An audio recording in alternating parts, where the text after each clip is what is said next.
Om Namo Bhagavate Vasudevaya. Om Namo Bhagavate Vasudevaya. Om, I bow to the Lord Vasudeva. Joy to you, friends. We're reading where Arjuna has asked Krishna about a man of wisdom. What does he do? How does he sit? How does he talk? How does he look? And Sri Krishna now answers. He said, he whose consciousness is unshaken by affliction and is not excited by good fortune, he who no longer hungers for earthly affection and is without fear and anger, such a man qualifies to be considered a Muni of steady discrimination. Now, what causes a person to be shaken as opposed to unshaken by affliction? Well, when you think that anything will satisfy you that is not of your own inner nature, that to you is affliction. When you suddenly find you have cancer and will be dead in 2 days, that for most people would be an affliction. When you suddenly find that the stock market has crashed and you've lost everything and all your money is gone, you can no longer even afford to keep your own home, and you don't know what you're going to do, that would have to be classed as an affliction. And any great misfortune in life, if you can be not touched by it, then you're not the usual kind of person. You go through this world, but you are not touched by good or bad fortune. This is not the usual kind of person. So what Krishna is saying is that one who has achieved this state inwardly, he is not touched. Now outwardly he may seem to be touched because he goes along with the game. As Yogananda was talking about the movie of the life of Saint Bernadette, and Bernadette Soubirous of Lourdes, and the Song of Bernadette is the movie, and he was weeping because it reminded him of so many things that he had gone through with his own family, and the tests and the non-acceptance of him and so on. And then he said, I look up at the camera and I saw the same light coming down onto the screen, producing all the show. It was just shadows and light. And he said, that is what this life is like. And he said another time, he drew many of his examples from movies. He said people were shouting and upset and weeping and so on. And he said, if they would only look up and see the light, they would see it's only shadows and light. There's nothing really going on. But then why did Master say that he himself was weeping? I think he was playing the role because I never saw him touched inwardly by anything, but I would see him sometimes seem to be outwardly, like on his last day when he was given some coconuts and he was saying, oh, now for the juice and how wonderful. But I looked at his eyes and I saw that they were not touched at all. He was going through this just as a show, and it was his last night before he left this world.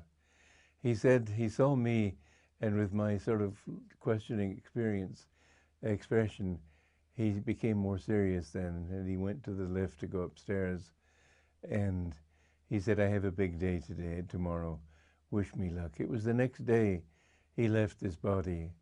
But he was sort of playing this game. He didn't feel attached to anything.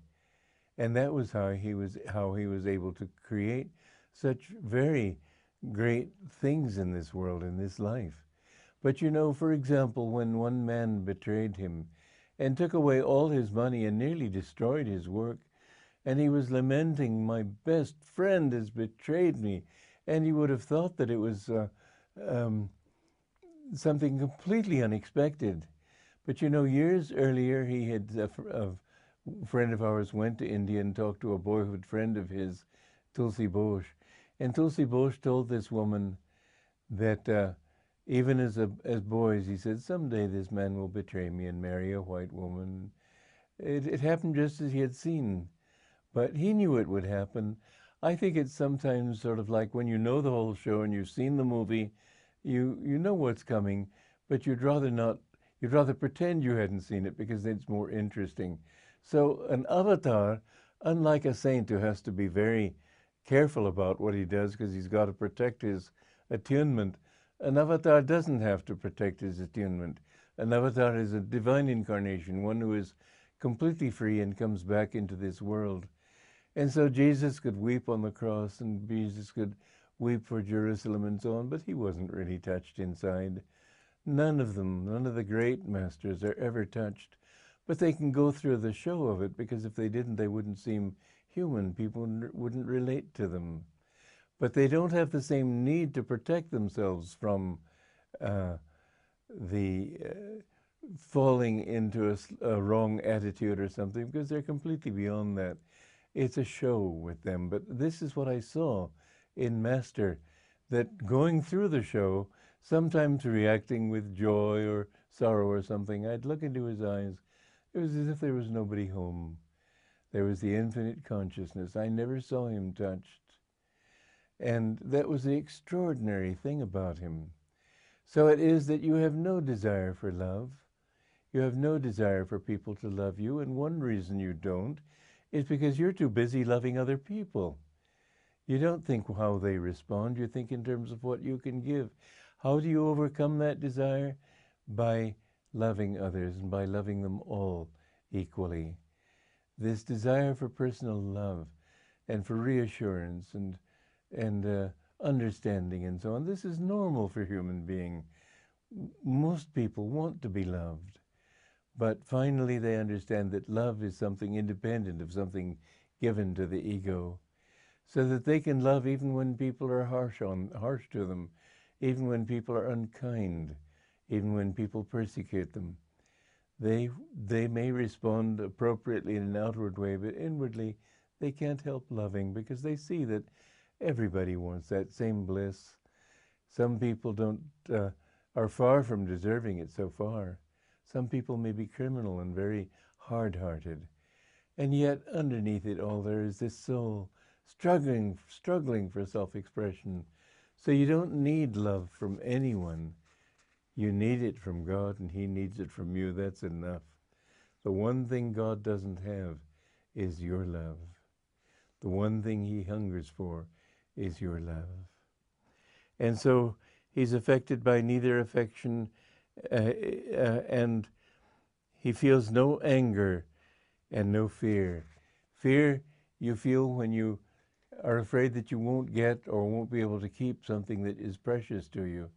But if nothing is precious to you, then it doesn't matter. And if your own body is not precious to you because it's God's body, it's not your body, then what does it matter? And so whatever thing may come to you, you don't go to the doctor or to the dentist with fear that the dentist may find a cavity or the doctor may find some disease. Whatever comes, don't be touched inwardly.